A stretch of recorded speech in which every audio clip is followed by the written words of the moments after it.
Hello, welcome to Shop Talk. We're looking at some vintage McCulloch kart parts. These motors turn over. There is some scuffing on the cylinders, but just a lot of great parts here if you're into the vintage karting.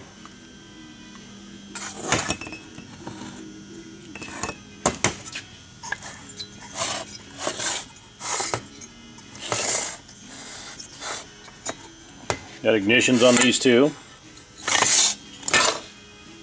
Ignitions on that one. There's an ignition. And then there's just a bare block. So if you're into karting and you need to pick up some parts, here's some hard to find parts.